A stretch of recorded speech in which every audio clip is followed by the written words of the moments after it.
Pickaxe.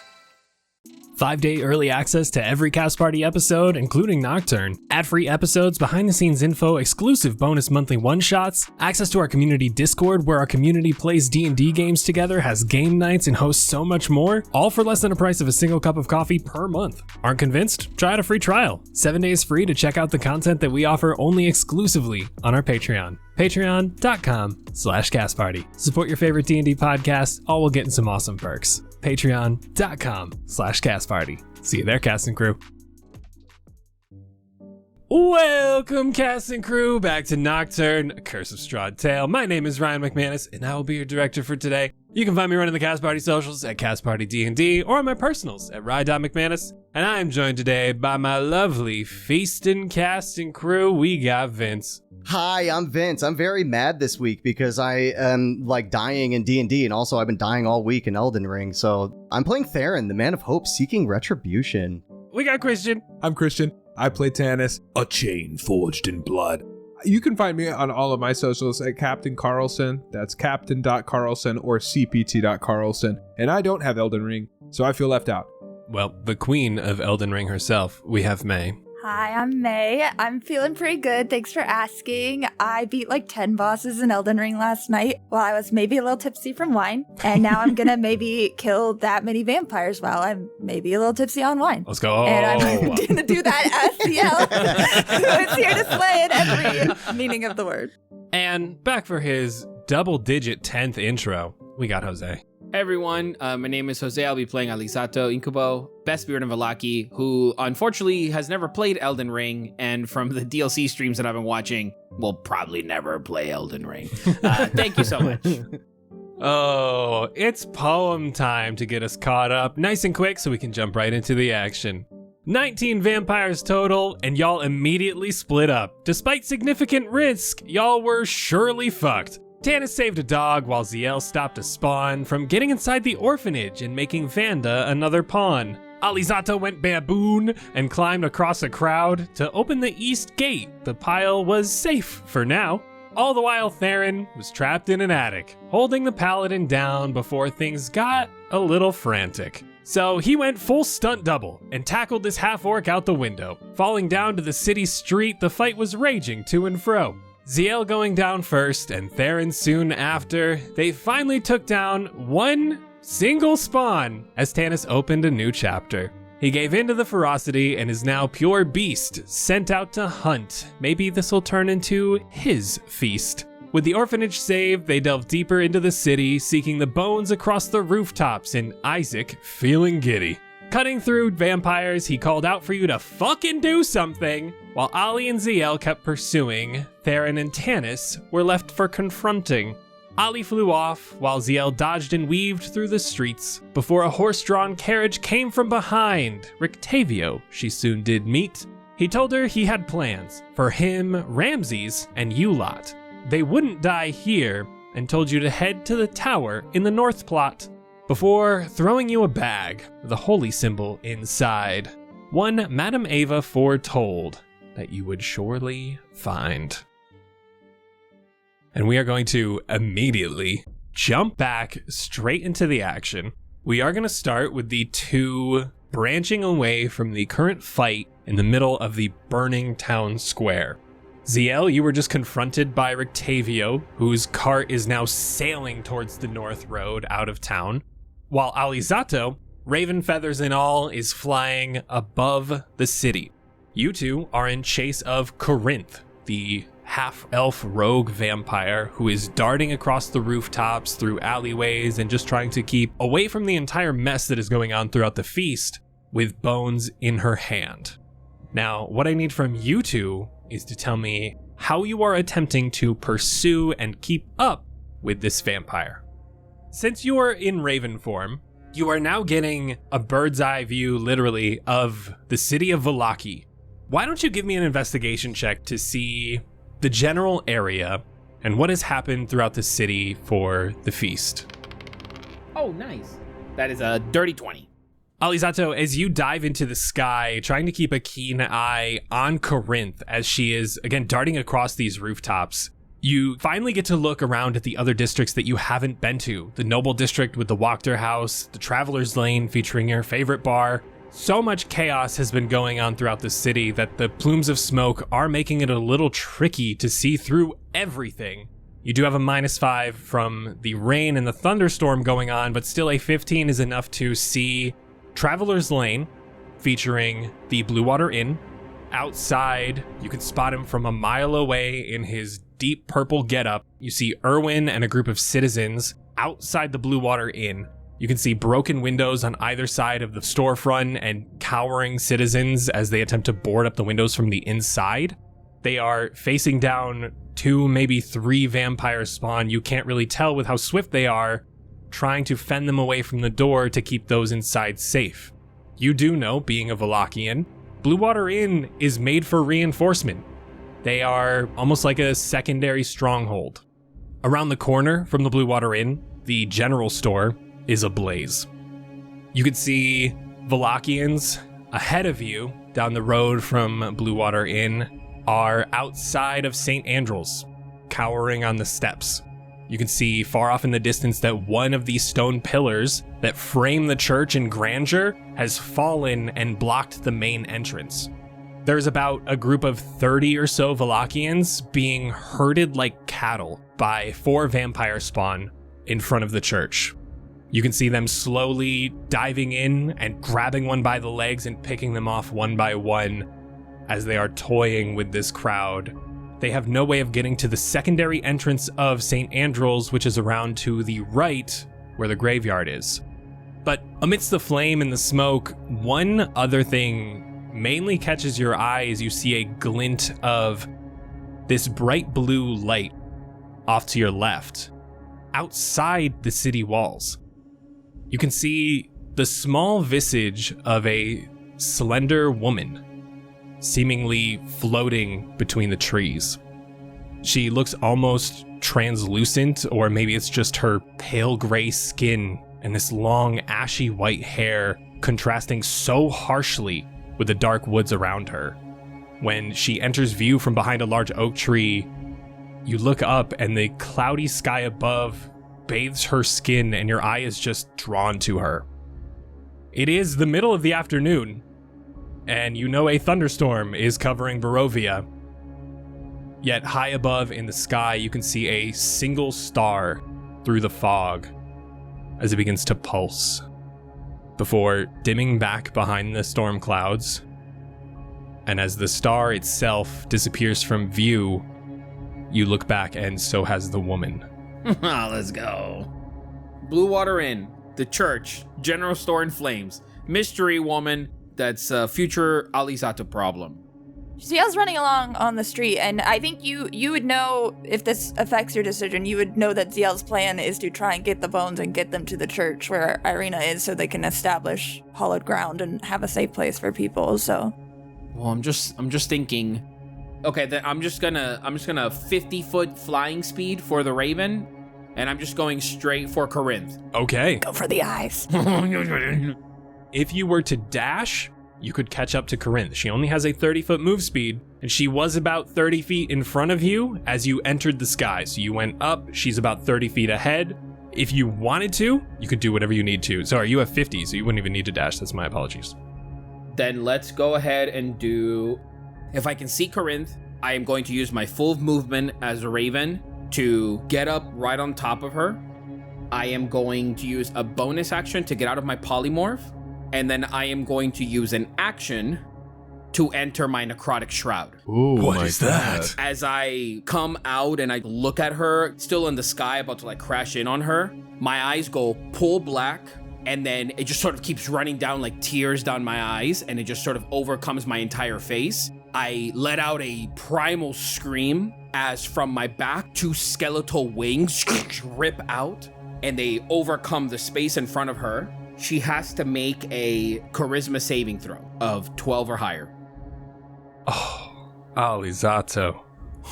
That is a 12 on the dot. Ah, damn it! So as you swoop down, you're able to cross right in front of her, blocking her path. Just as she's about to leap to the next rooftop, You emerge from your bird form, but the wings begin to grow and they take on that skeletal form across your back as this horrific black paint just soaks your face.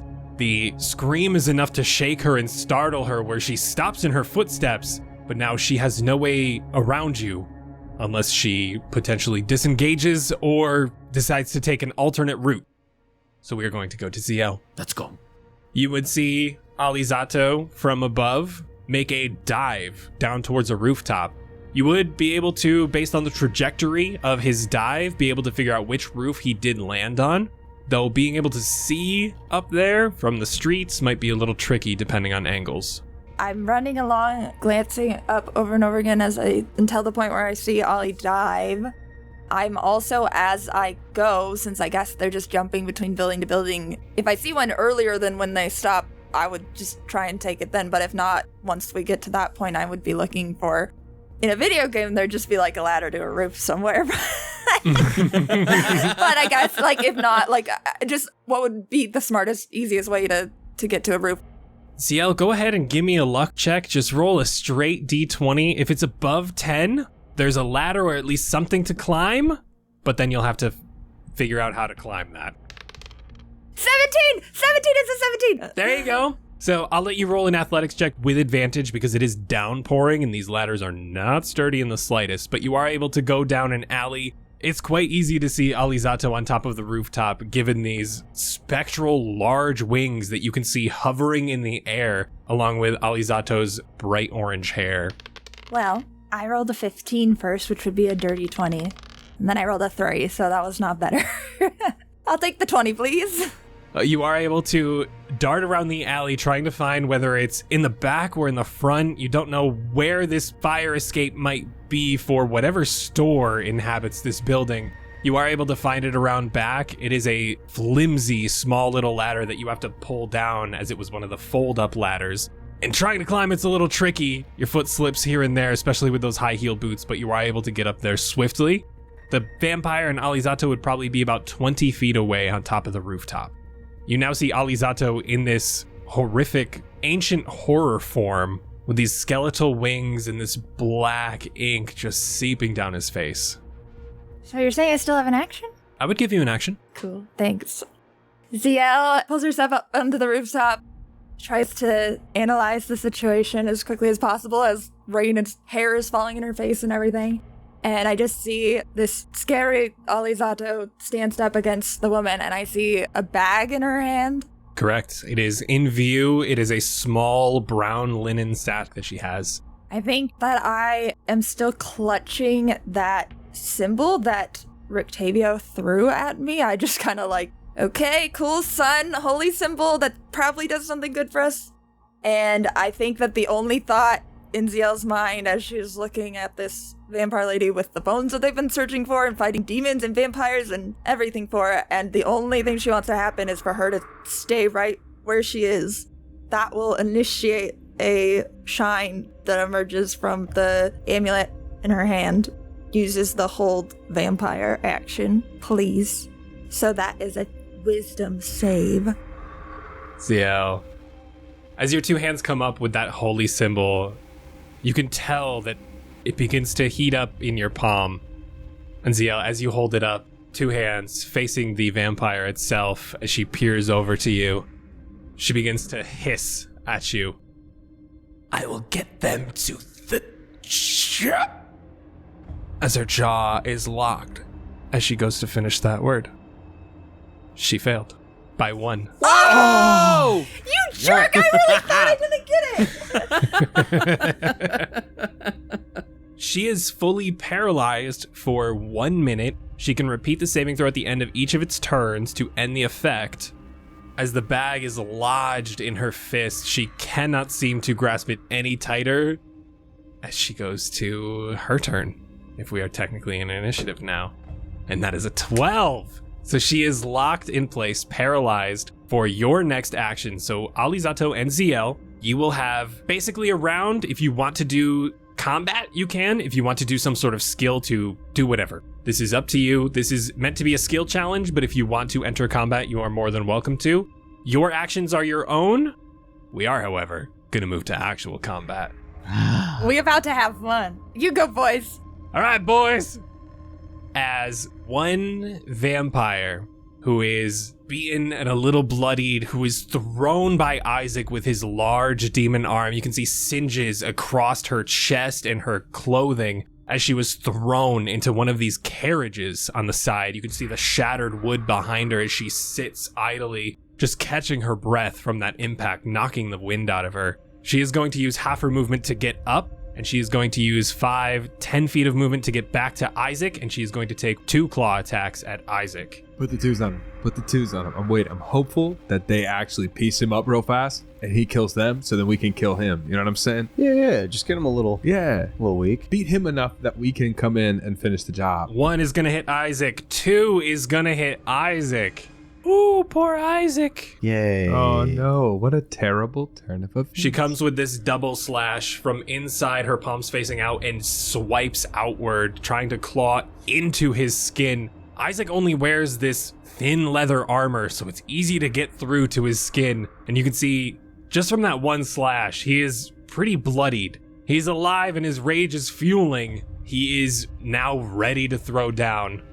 Theren, that is you. We have 2 vampires and then Tannis. This whole time you can see the Theren just like his eyes are getting brighter and brighter. He can't keep him off that half orc that knocked him down. As he starts reaching for his sword on his back, his chest starts to glow that deep purple, a little bit brighter and brighter until this orb comes from out of his chest in front of him. And as it goes forward slowly, he pulls his sword down, slices right on it, and pushes it towards that half orc for an Eldritch Blast. 21 to hit. Absolutely hits. Please roll damage. Kill him. 8 force damage. You know that this paladin was looking pretty rough at the last portion of your fight. He was still standing, he was still walking. He had the upper hand on you, though getting here and taking a hit from Isaac, and now back to back with you on top of that, you can hear him groan, as that was a damn good hit. I'm going to slowly take a couple steps forward. I'm going to use my full 30. And as I'm walking forward, I'm just going to yell at him. I'm not done with you yet. You are nearly back to back with Isaac facing down this paladin. We have 2 quick vampires. Sorry, Tannis, you're up now. I got initiatives wrong, so I'm going to skip one because it was supposed to be at the top of the round before Theren, so we'll get to him later. It's you now. Tannis is going to watch Theren launch this orb of energy and strike the orc, screaming out, I'm not finished with you yet. Blood's pumping even faster. He's more amped up for this now. And so he's just going to let out like this snarl, I think, just this. And then he's going to like all 4 sprint over and then just like launch up. And I'm going to try and just punch him as hard as I can in the head. Ooh, please. The first one, 23. Hits. So I'm going to do 4 damage and then I'm going to try and punch him again. Does 19 hit. Absolutely. Double swipe. And that's going to be 4 again. What I would like is, he just comes up. The first hand to hit is just that like full beast claw hand. The second one that hits is that weird mechanical, half human now, half like werewolf claw. Comes across and like back slaps him in the face. Beautiful swipes. Not expecting a punch. He's more focused on the claws as he just got hit in the side from that energy blast from Theren. You come and just sock him once and catch him with that uppercut. He is bleeding. He is huffing. But it is his turn as he takes his eyes off Isaac, knowing that 2 other vampires are around him, and he's going to look to the 2 of you. Though deciding which one to hit is pretty easy for him, as he makes eyes with Theren. Theren, he grabs that maul. He goes for a swing at Isaac. He uses that momentum to come around and do an upper swing right at your side. That is going to be a 16 to hit. Yeah.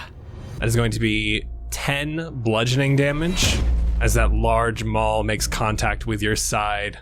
I told you to sit, boy. We're going to move to one more vampire. This is the one that is facing Isaac down. Vampire is going to make a swing, which is going to connect, and a bite, which is going to connect. Why are the vampires rolling so good on Isaac and not on y'all? Let's go, baby. Come on. Put him down. Put him down. About to take Isaac out right here, right now. You can see this vampire, knowing that Isaac went for a swing and tossed the other vampire aside with ease. He comes up and just grabs him around the waist, refusing to let go as his teeth sink into his back. Isaac is currently grappled, and he just took a massive chunk of damage. As you can see, the two fangs piercing into his back as he lets out a scream, and you can see the blood start dripping down his tailbone. Tannis' eyes are definitely gonna flick in his direction at that, and almost just like this wolfish grin takes over his face. We are to Isaac, who instead grabs his large battle axe and is going to take 2 swings at the vampire who charged him, the one he just threw away. We have 1 hit. We have 2 hits. And with 2 hands, I'm gonna tell you his damage, just so you guys know. You're not gonna scare me. I'm not worried. I'm ready to die killing Isaac, okay? You have no idea. As he took that demon arm and threw this vampire aside with ease, he gets those teeth sunk into his back as his other hand comes up and just grabs and twists on the battle axe as he takes it and nearly baseball swings at vampire number 2, completely decapitating him. He was already injured, though that was 36 damage. As his head is clean off, her head topples to the floor as the body stands limp for a moment before flumping over on itself. That is Isaac's turn. We are to another vampire now that I have my initiatives correct.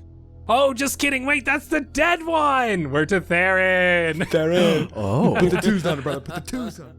Delarm, the paladin, is looking very hurt. The other vampire is standing strong. And Isaac is hanging in there. That big hit to Theron's chest, you said, right? It came up, it was an underhand swing, and it clocked you right in the side. It clocks me in the side, it pushes me over, and my arm goes out with the sword, and it lands off to my side. With that momentum bringing me to the side, I'm gonna throw my body and the sword back towards him with one hand and just try to swing it right towards his head. 13 to hit. It is just going to go wide. You thought you had the distance, though. You're not used to having someone a little bit taller than you, someone who actually looks down upon you, and that swing is just not enough to make contact with the head. Well... Tannis, take it away. Tannis sees that sword swing happen and go wide, and is hoping to be able to take advantage of this slight dodge. These claws, which are still dripping wet with the blood from the last vampire spawn that he ripped apart, is going to try and just like drive a hand straight into his chest. Do I want to try that? I am, because it's not going to hit, and I feel like at this point we kind of need it to hit. So I'm going to take, okay, that's actually nice. I'm going to take just a little bit of damage as my arm is going to heat up a little bit, and you see the hand sort of like stops for a minute. And I'm hoping that I can push it like farther in and cause some damage. Does a 16 hit? It does. It was worth it, baby. Okay, great. Amazing. That's going to be 5 damage on that one as I just sort of like try and punch this claw in. And then I'm going to try and punch the other claw in to match. Does a... Oh, I'm going to do it again. So with that, I am now officially in pretty dangerous water here. As that arm heats up again and you see some of that flesh continue to burn off. And I'm going to deal 8 extra damage at the cost of some of my own. As you can sort of see like the blood boiling like in this metal arm. It's like flesh singeing and there's a horrible smell. But it just like manages to push his arm in a little bit farther as he's trying to drive these claws into his chest cage and pull him apart.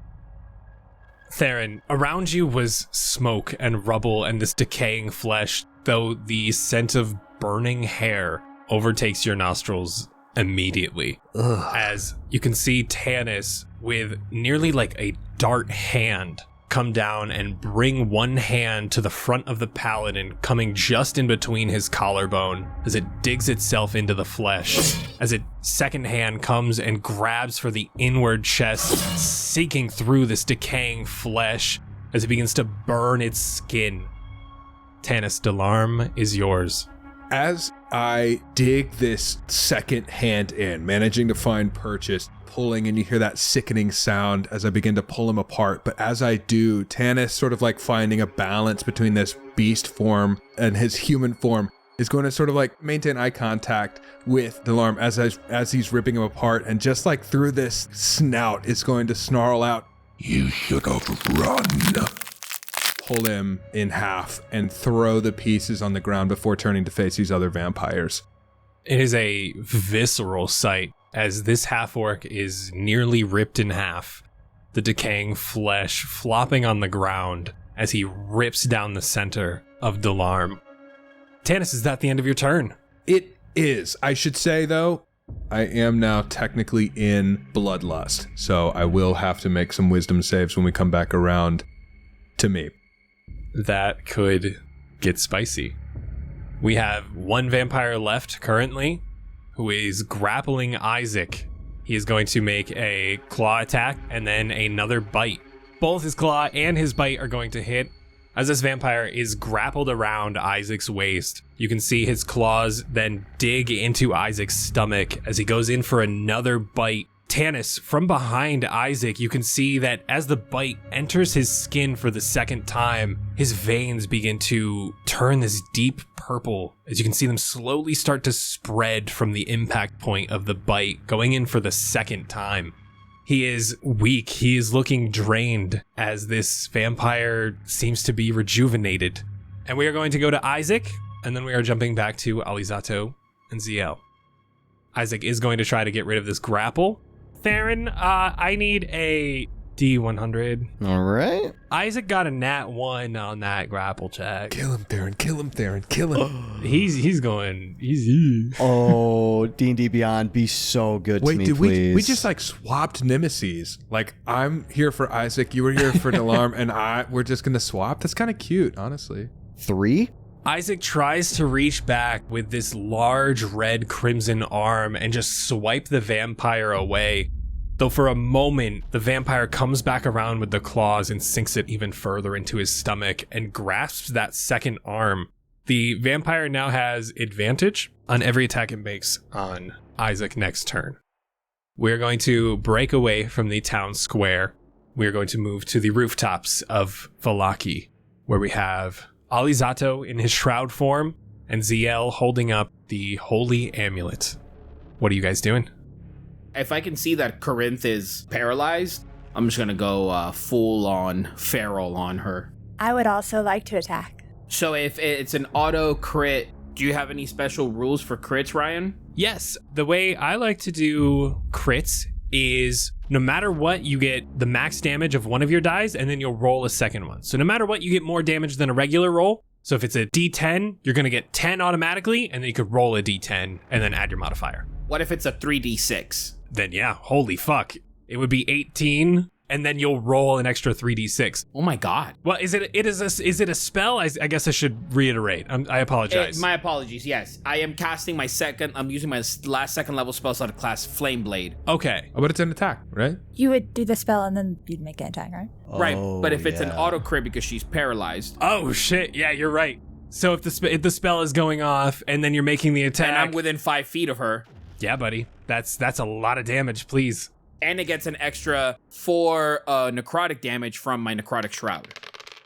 18 plus 8, 26, plus 4 necrotic, 30 points of damage. Buddy, chill. And it is me reaching in for one feather that then connects to a group of feathers that sort of all come out. And then the flame burns the feathers to reveal a sword underneath that then I slash out of Corinth with. And then this trail of black necrotic energy trails it. Oh, I love it. As Corinth is seemingly engulfed in flames, Zielle, you can see her face nearly melting as her eyes are gazed at you, and you can't tell. First, her gaze is with her eyes, I hate you. Let me do what I need to do, before it turns into pain and writhing, though that stern look is held over her face, frozen in place. Zielle. Oh, man. I am going to sheathe my shotel and take my dagger from my life as I walk over to stand in front of her next to Alizzato. I'm going to look straight in her eyes. We'll take it to the church for you. And then I'm going to slit her throat. Oh, fuck. Yes. Zielle, it's an auto crit. I am going to use Divine Smite as well. Fuck my yeah, you are. God. Fuck yeah, you are. 45 damage, most of that radiant damage. Damn! Zielle, the two of you together have taken out Corinth. Zielle, Corinth is yours. Look her in the eyes, give her her last words. As she crumples, I will swipe the bag from her hand. Beautifully timed catch before her body falls down and the slick roof takes her body down into the alley. The rain halts for a moment as you hear a thud hit the cobblestone beneath you all. You two have the bones. And with that, we're moving back to the boys. Theren and Tannis. Theren and then Tannis on deck with vampire number 2 after Tannis. Gotta be careful. He is grabbed onto Isaac. The vampire? Oh, yeah. Why do you have to be careful? We're trying to kill them both. I don't know what this is gonna do, but we're gonna try.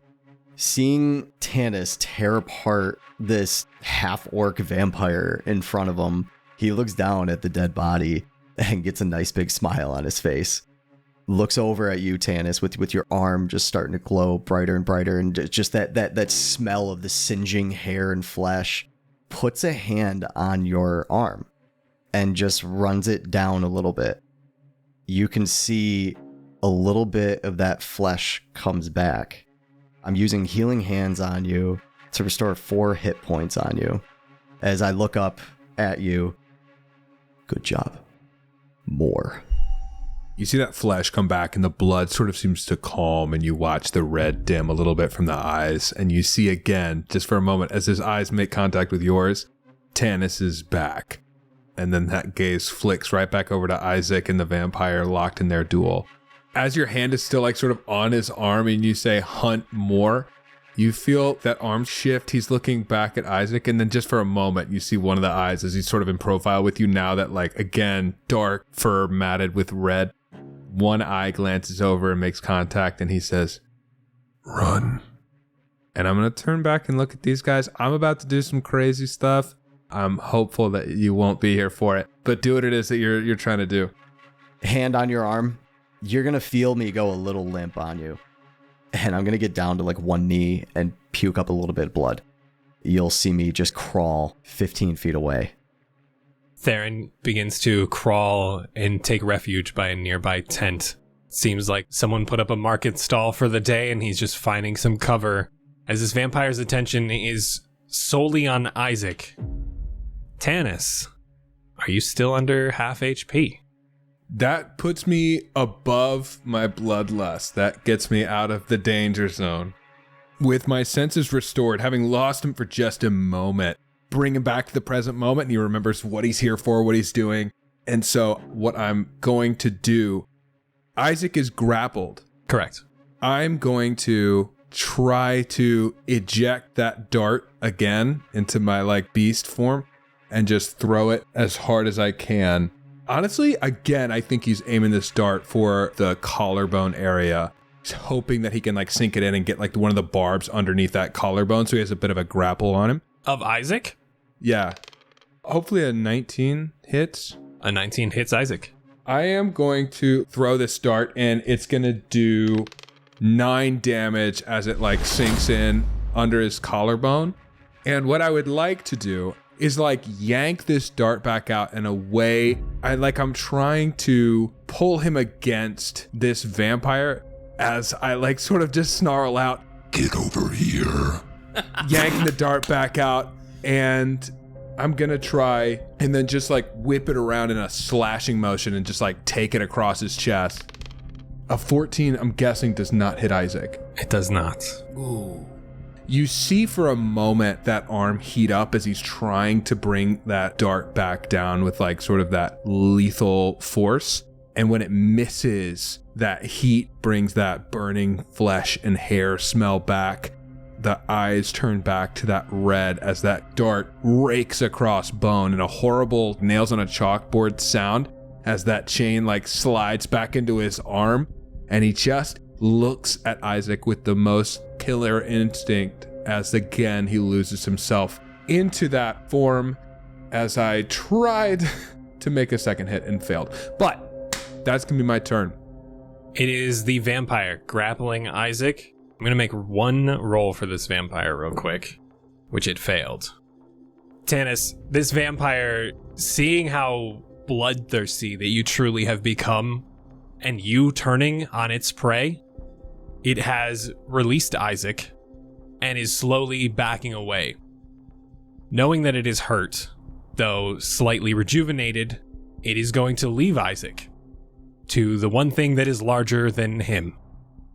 As it scurries away, dashing up a nearby building, using its spider climb, as it claws its way up the wood and begins to make its way across the rooftops.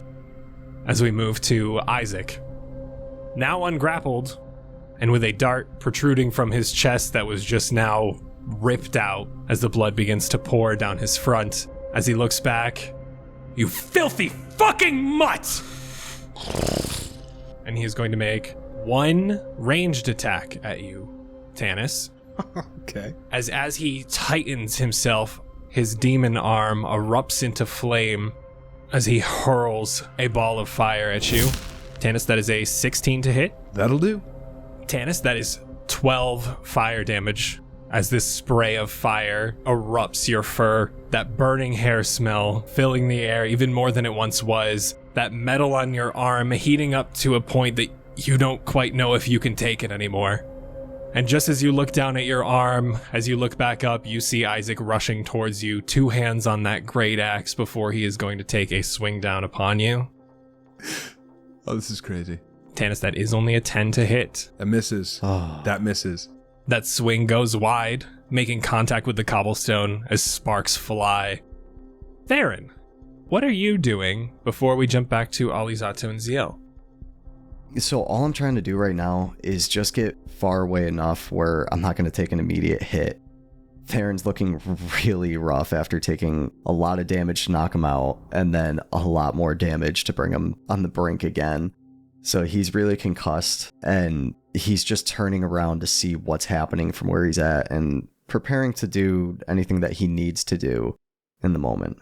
As you are huddled in this merchant tent, just looking over your wounds and trying to take a moment to catch your breath, knowing, hoping, praying that Tannis' ferocity could succeed against this demon. Theren, would you like to hold any sort of action? Yeah. I want to prepare to start running towards them. Towards us? With the last bit of energy that I have. If I see Isaac go to hit him, I'd like to try to take the brunt of the damage for him. Oh, have I got something interesting for you, brother. We're about to be in a little bit of a tizzy here. And on that note, we move to the rooftops. I see the people at the Blue Water Inn with the 3 vampires, right? Yes, especially from the rooftops now, Zielle, you would see the same. Around you, the chaos of the city of Vallaki. You see the huddled people around the entrance of the Blue Water Inn, though numbers are thinning, as well as the church. There is a mass of people outside. There's roughly about 20 people left that are herded in front of the church steps by 4 vampire spawn, just trying to seek refuge inside St. Andrew's, though a blockade is causing them to be prey. I'll just look to Zielle. I don't know where we're needed. Are you all right? First. Oh, I'm totally fine. How are you holding up? I'm fine. Can you turn into animals still, or? No. Okay, that's fine. All we have to do is get the bones back to the altar at the church, and there will be hallowed ground. They'll be safe there. Anybody who can get inside, and everyone who's already inside. I have this talisman. Rictavio gave it to me. That's what held her. Maybe I can do it on the vampires outside, or, well, maybe I'll distract them and you can get these inside. I'm not so good at being inconspicuous. Fair with me, as long as we get to act quickly. So you're telling me that the minute we place these bones, this will cease? All of this will stop? No, not exactly. Or you can take these, find the side door to the church. I'll head to the Blue Water Inn and get back to you as soon as I can. If that's what you have to do, you should do it. Before decisions are made, going to Traveler's Lane would be 1 time point. Oh, this is 3. Assisting Blue Water Inn would be another, which brings you to 2. Zielle going from the Baron district to the church is 2. Oh my god. And Zielle would then have to choose either to help the citizens out front or consecrate the church with their last time unit. We lose, no matter what happens. The casualties are down to total population 1,232. Can I not go from Town Square to Traveler's Lane, the same place Ollie is going, so use one less point, and then just go to the church from there? Because I don't need to go to the Baron's District and use an extra point. Absolutely. Yeah, that makes sense. You could absolutely do so. And the Blue Water Inn is in Traveler's Lane. Correct. If we go get the bones to the church, get those people safe, get those vampires out of the way, whatever we have to do, we could go back to the inn and we can get those people, we can bring them to the church where it's safe. Assuming we've made it that way. True. Because we won't have to use the extra point. So then if me and Zielle go Traveler's Lane Church, is that 2 points? It would be 2 points, but then you could go back to Traveler's Lane without using one. Yeah, Okay. we've already unlocked them, so. Okay, so then with the Flame Blade, I'll just point in the direction of the church and I'll let Zielle lead the way. Okay, let's do this. That was easy, right? This will be fine. Absolutely. Let's see what else this baby can do, and she'll kind of rattle the amulet in her hand. You said it's an amulet, so it's like a necklace. Can I put it on now at this point? Absolutely. Make haste to the next district, I guess. Oh, I'd like to cast message. On who? Theren, because last I saw Tannis, he was in werewolf form. I don't know how well he's able to communicate in that form, really. Theren will hear Zielle's voice. We're headed to the church. Be safe. Do what you must. We can hold ourselves here. Tannis, we are to you. Isaac has closed the distance and is now face to face with you. He is peering back at Theren, realizing what group that this is a part of. With that understanding, Tannis, who again is fully lost. At this point, there is just this creature taking over. It's all instinct. It's all bloodlust. If we can kill Isaac, we will be safe. That seems to be the feeling in Tannis's head. So he is going to try and rip Isaac apart in the same way that he ripped apart the half-orc before him. That is gonna smack. 1 hit. It's 4 damage, but hang on a second. We're gonna get crazy. I'm gonna hit him for 4 damage. That arm already is unbearably hot, heats up. I think, again, because Tannis is not in control, pain seems to be less of a logical receptor and more of a motivator. And so it heats up, and this arm, that metal arm, is going to try and dig even deeper in. And so it's 4 plus... That's 8 damage total for that first hit, as that arm is going to just try and rake through face or chest, whichever one he can manage to land on. His leather armor is nearly in threads at this point, and you are just tearing away at it, being able to reach his flesh underneath as your claws scrape across his chest. The other hand then is going to come down. Does a 15 hit? It just misses. So, this is real risky, and I don't think it's smart, but I think I'm going to do it anyway. The arm's going to heat up again, as it just costs me hit points that can't be reduced in any way. So again, that's going to heat up as Tannis looks like he is maybe like a huff and a puff from being blown over permanently. But I am going to add on to that 15 another, it's going to be a 19 now. That is going to hit. And that's going to be another 6 damage onto that. Honestly, it's kind of sad to look at, I think, at this point, as these claws continue to rip into the chest, but there's just blood pouring. The fire's sort of gone out, so there's just all this singed fur. A lot of those bald spots are showing. There's blood dripping from nearly every part as his arm continues to demand more from him, but he does continue ripping into the chest of Isaac. Being pushed to your absolute limits, to the brink. At this point, you don't know what blood is yours, what blood is vampires, or what blood is Isaac's. Your singed and burning fur, and your scarred skin underneath. We're going to move to Isaac, who is indeed going to take those wounds in stride as he readies himself once more, great axe in both his hands, as he raises up for 2 swings. Theren, you have your held action. What are you doing?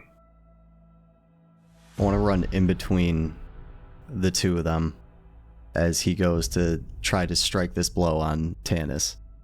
As Theren is down on his knee looking at him trying to strike at him, he's going to stand up and start sprinting towards Tannis and Isaac and try to get in between them. And as he's running over, the purple mist starts to become so intense on his back that it explodes out, and those waves turn into spectral wings on his back. And you can see that those little purple tendrils start to crawl up his arms and his legs, and they come all around his chest, and they cover his head and make a slight helmet. It leaves just a small opening where his eyes are, where you can get that glint of the bright emerald glow from his eyes. He's going to sprint in between the two, and as he does, those wings flare out. And I'm also casting Necrotic Shroud. And the both of them have to make a charisma saving throw. It's a 1 from Tannis. Oh my god. Why don't you roll me a D100, Theren? That's a 1 from Isaac. Tannis, I would also like a D100 from you. I've got an 87. 98. Theren, does this do damage? On my next attack, it will. Once on your turn, you can have one attack or spell deal 4 points of extra necrotic damage. Theren, when you use that 4 points of necrotic damage, it is going to go on Isaac, but also onto Tannis. And as far as you, the next time you roll a spell, you are going to add an additional die. So, frightened, now that we are moving to his attack, I need to figure out how I want to do this. Okay, so it would have disadvantage, and it can't move closer to the source. Theren, because you are intervening, he is going to attack you now, because you are in the way, though he does have disadvantage on his strike. Okay. You are so lucky, my friend. That was a nat 20 and a 2. Oh my god. So that is a 9 total, which I believe misses your AC. Oh, that misses. But that is just attack number 1. He is going to come back around. Don't intervene. I don't know what the fuck you are. Get out of my way. Theren, that's an 18. Hang on. Terrified, dying, burned, singed. For a moment, Tannis is able to resurface, who sees Theren, sees the blood, the pain, and the courage that it takes to stand where Theren is standing. Tannis realizes something very important. He's not going to win this fight, but Theren might, if he can survive. Theren, for a moment, you feel these claws wrap around your side, almost in a calming, friendly way, as if to say, give me 1 second, as they pull you back, and you watch Tannis's horribly mutilated and injured body take your place. So whatever this hit is, Tannis is going to take it. That is using my Vigilant Guardian trait. Theren, you feel this large claw on your shoulder, and instead of fear, it's almost a sense of security and a sense of calm and safety and serenity as this large impeding figure takes your place. As Isaac's great axe comes down, and where you once stood, now a hulking mass of fur is going to take your 14 slashing damage. Instant drop. As soon as that axe makes contact, you watch the muscle awareness drop. The arms fall, the legs go limp, and just this loud thudding, scraping noise as this creature, truly creature, slams into the cobblestone and slides with just blood pouring out of this axe wound. Theren, you now see this large beast on the floor with Isaac's great axe stuck in its chest. And with one arm, this crimson fire reaches down, grabs it swiftly, yanks it out, and you can see the blood come with it as he hikes it on his shoulder. I'll watch your head be paraded around town as he looks down at you, Theren. And that is your turn. When he finishes saying that, Theron's going to pull his sword up, pointing the 2 pointed ends at him. He's going to lean back a little bit. As he thrusts forward, the wings kind of help push him forward as he's going to try to thrust the sword towards his throat. Shit. 17 to hit. That is going to hit.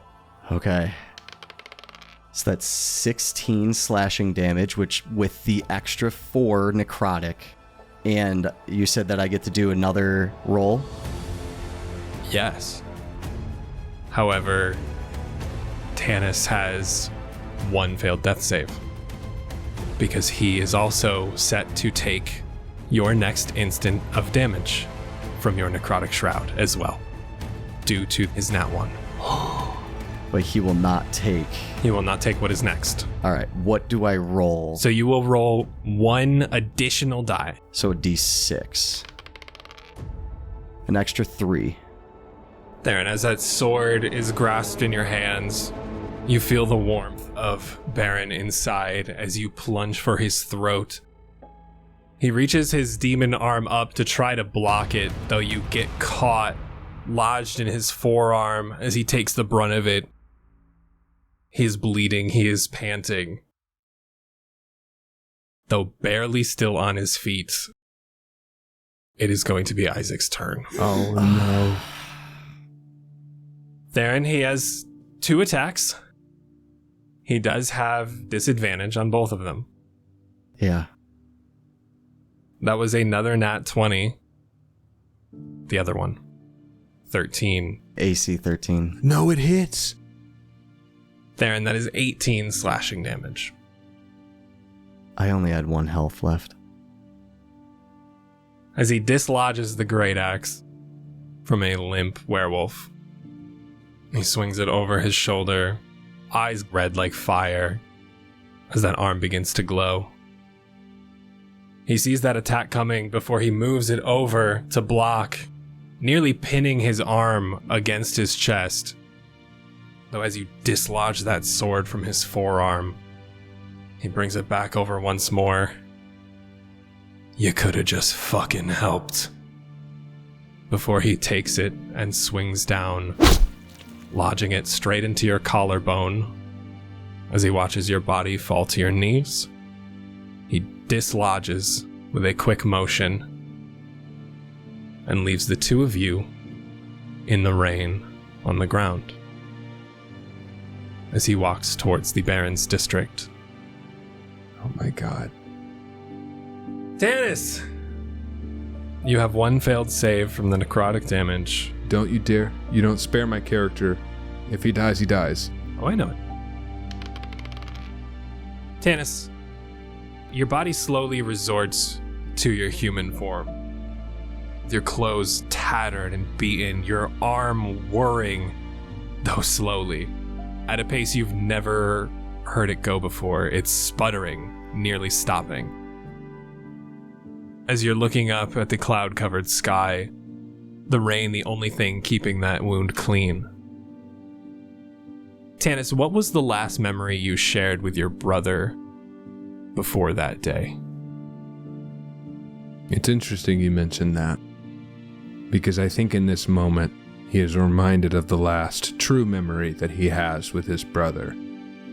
But the last memory he has with his brother before that day was a sparring match that they had with each other, one that Brighton won. And Tannis, in frustration, threw his sword down, ripped off his fencing mask, and went to leave, and Brighton stopped him and asked him, "What's wrong?" And Tannis was really unable to put verbiage to the intricacies of the mental health crises that he was facing, but what he did know was that he felt less than. And so he turns to Brighton and he just says, I don't know. I never win. I never win. Not here, not there, not anywhere. You always win. And Brighton nods, taking that in. And then, like any good older brother, looks back and says, "No, I don't always win. You've beat me in I don't know how many things that I'll never catch up in, but you're right, I beat you now. I'm older, I'm bigger, I'm stronger, I beat you, but I won't always. I'm counting my wins now. Until the day that you finally do beat me." Tannis smiled in that moment, I think for once feeling a kinship with his brother, that he had somebody on his side, completely unaware of the events that would transpire very shortly after. The cruel irony of his brother telling him that one day Tannis would beat him in a fight, followed by the last fight that he and his brother would ever have. But that is the memory that they share, is a smile together in that practice arena on their father's keep, walking back towards the tall towers of the dark, stony exterior. We're gonna move to Theren. This is it. Theren, along your travels, did you ever think that you once made a friend? Or at least was close with someone? Theren never really cared to. Theren didn't want to, because they would just get in the way of his final goal of finding how to get his brother back. Why have something that he can get anytime, anywhere, get in his way in the moment? He saw no use for friends. So no. Before, he never did. It's an interesting feeling going from such a lonely childhood, though knowing that you have someone by your side at all times, to stumbling across a group of strangers who decided to take you along this journey. Some even vowed to help you in your lifelong goal of freeing Baron's soul.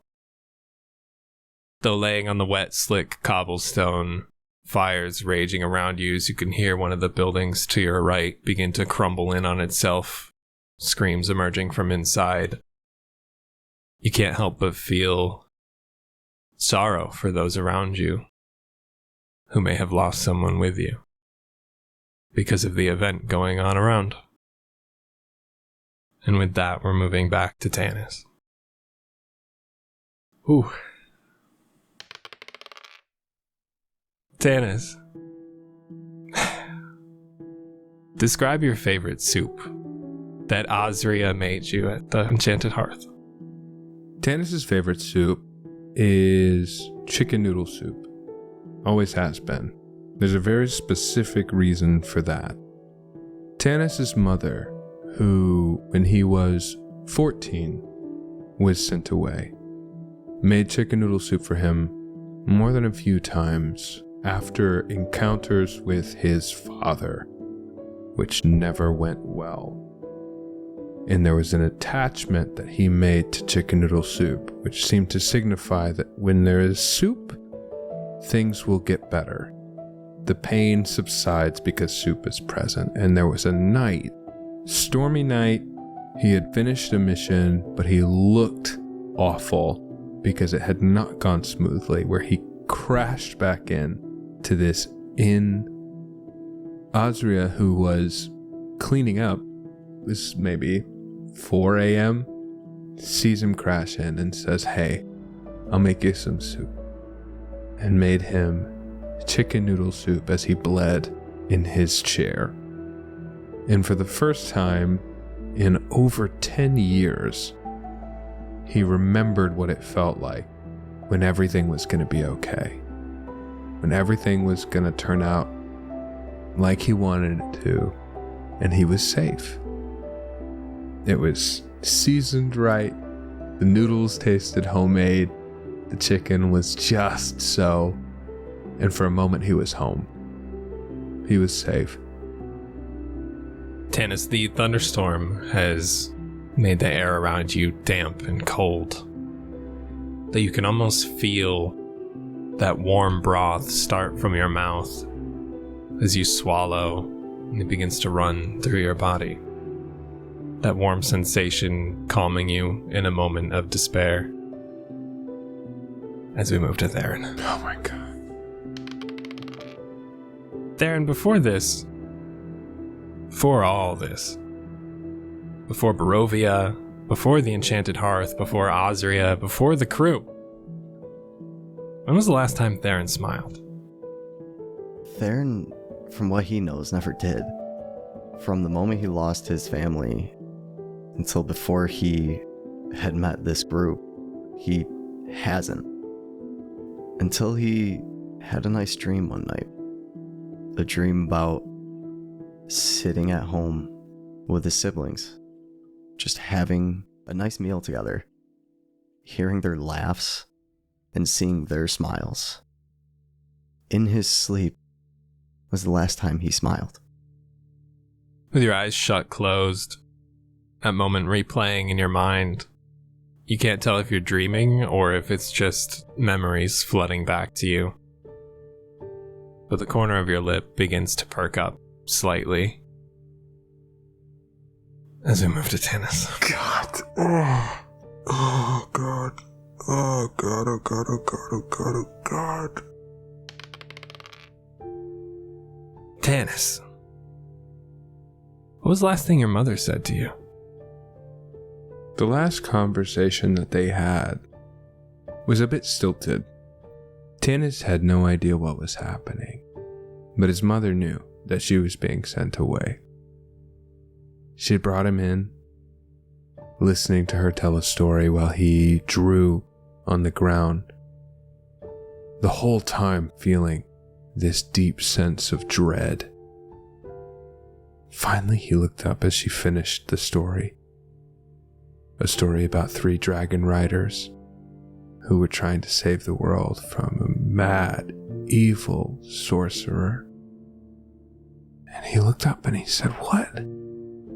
What's wrong?" And she told him, "I'm leaving. I have to go. But I need you to promise me that no matter what happens, that you'll stay you. You'll be my sweet boy, my kind boy, and you'll bring color into the world like you always do. Don't let your father crush you. Promise me that." Confused still, Tannis said, "Of course, yeah, of course, I promise. I promise." She gave him a deep hug. And that was the last time Tannis ever saw his mom. Tannis, a crash of thunder above you jolts your mind awake as you're teetering on the brink of conscious and unconscious, as your body can't decide where to go or what to do. Theren. Oh my god. Theren, what did it feel like leaving Squall's End, knowing you're never coming back? At first, there was almost excitement to finally be able to leave home. And it pushed Theren forward for days, weeks, until one day when he finally sat down and thought, "I'm here alone. I'm not doing this the way that I want to. It's not how I planned. I'm not with everyone else. We promised each other that we would go together. We promised that we would be together away from Squall's End and start a new home and get rid of the memories of losing mom and dad and everyone else. The sickness would stop, the misery, everything would go away, and we can enjoy a new life together. But now there's nothing. It all just turned to sadness and anger." It's hard to fight those feelings, especially knowing that you're lying down in a city that you just arrived in a valley you've never been to before. as the tears streaming from your eyes begin to mix with the raindrops caressing your face. As we move to Tannis' final roll. Final roll. Oh my god. What do you Yep, mean? you've been even. Oh, no.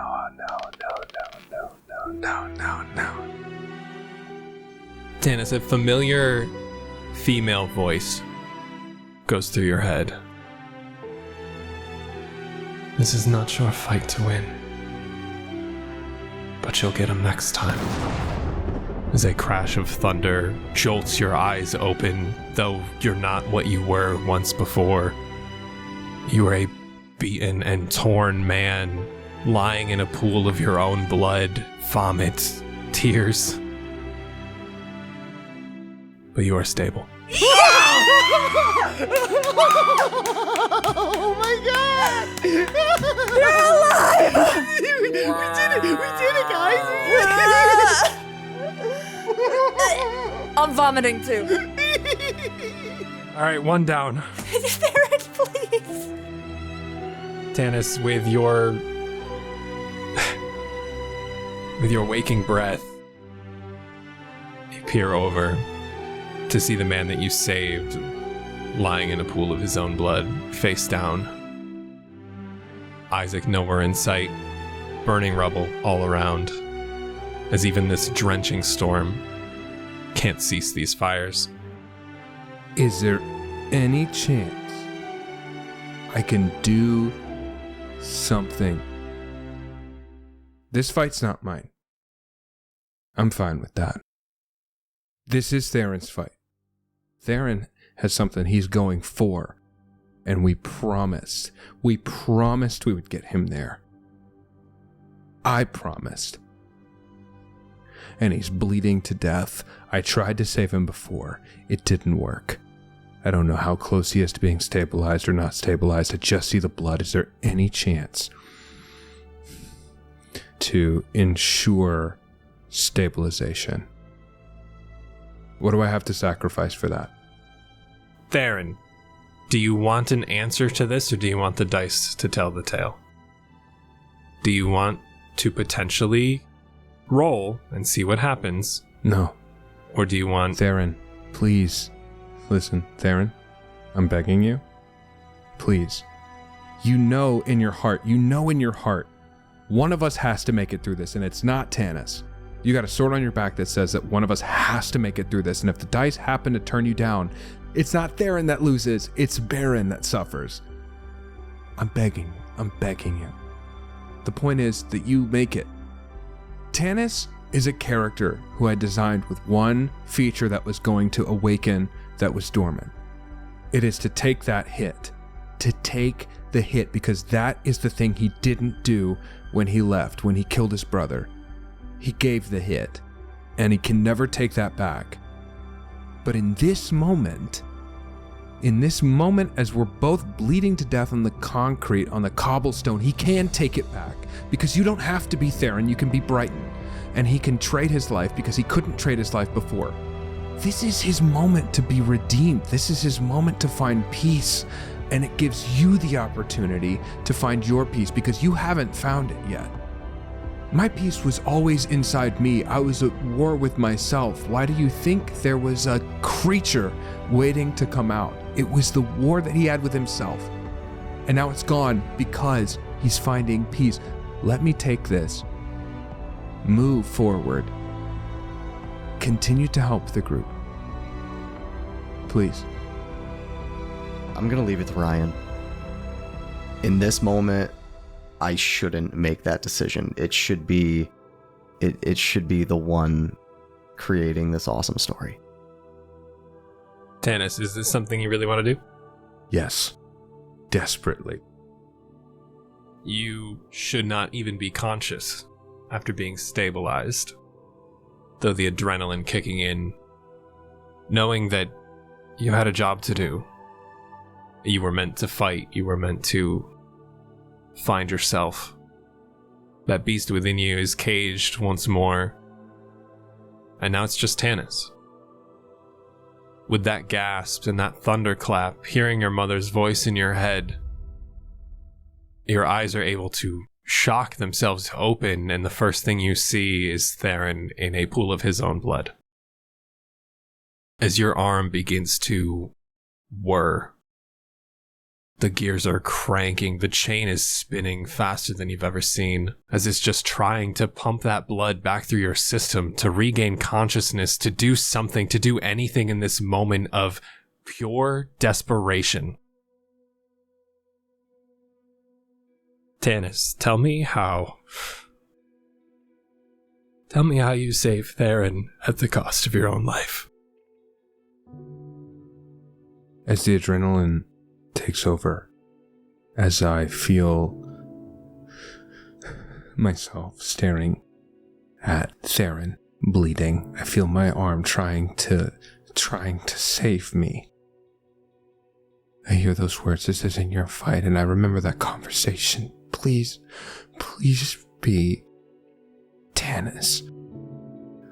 And I hear in my head over and over the words of the people that trained me that said that you're a weapon, you're a weapon, you're a weapon, you're a weapon. And I take the chain, I snap the dart, knowing that that blood will trail on the chain and it's desperate, but I take it and I try and wrap it around Theron's arm, one of his open wounds, as I feel this blood transfusion happening, knowing what's at stake. The only conscious thought that goes through Tannis' brain is one of us is making it out of here.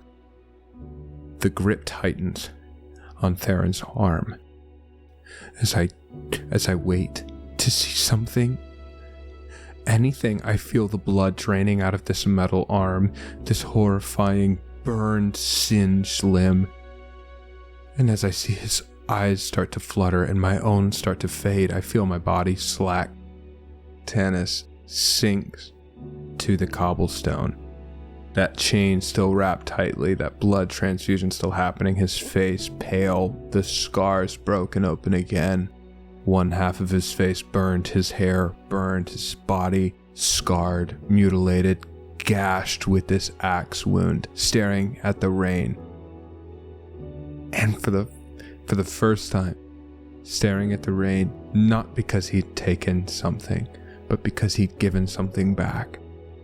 And this peace settles into his heart as he hears this waltz in his head, one that his mom used to play constantly.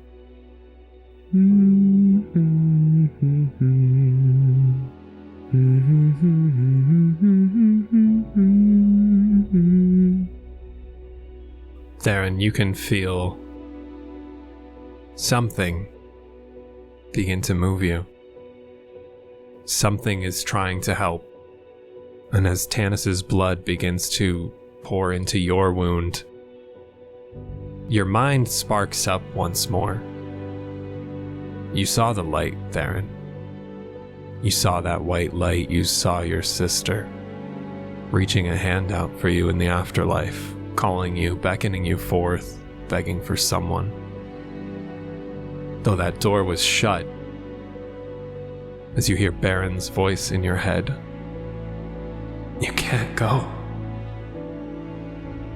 As Tannis' blood begins to seep into one of your open wounds, you can hear his words. You can hear this humming. And one final drop of Tannis' blood drips its way down onto Baron. And with that, a gasp comes over you as a shockwave emerges from your body. You are conscious once more as you hear the dwindling hum of Tannis as he takes his final breath. My one free hand will reach up towards that wound that was in my neck, cover it in blood, and hold it up at the rain and look at it, and grab for Tannis' limp hand on the ground. Grasp it as hard as I can with what little energy I have. and I try to wrap one hand around the back of his head very weakly, but I look him in the eyes because this is the last moment that matters. This is the last chance that I get to change who I was, what I did, what impact I had. All I've done at this point is shed blood, but it's time to save it. And I look at him. The last thing that he says as his eyes begin to close, and his hand loosely tightens around yours for a moment. Your brother needs you. Just remember one thing for me. Tell them one thing, okay? I didn't die a weapon. Tell them I died as Tannis. Not a wolf, not a monster, not the son of my father, not an assassin for the Blakes. I was Tannis. I was the son of Diane. And I loved to sing, and I loved to dance, and I loved you, and I loved Zielle, and I loved Osria, and I'm sorry, I was scared. I'm sorry, I was always scared. I was always scared, Theren, and I'm scared now, but I'm thankful that you were here because you were a good brother, Theren. I wish I could have been more like you. Tell them I'm sorry. I'm sorry I was scared. I should have been so much better. Tell them I know, tell them I know, tell them I'm sorry, tell them I was Tannis.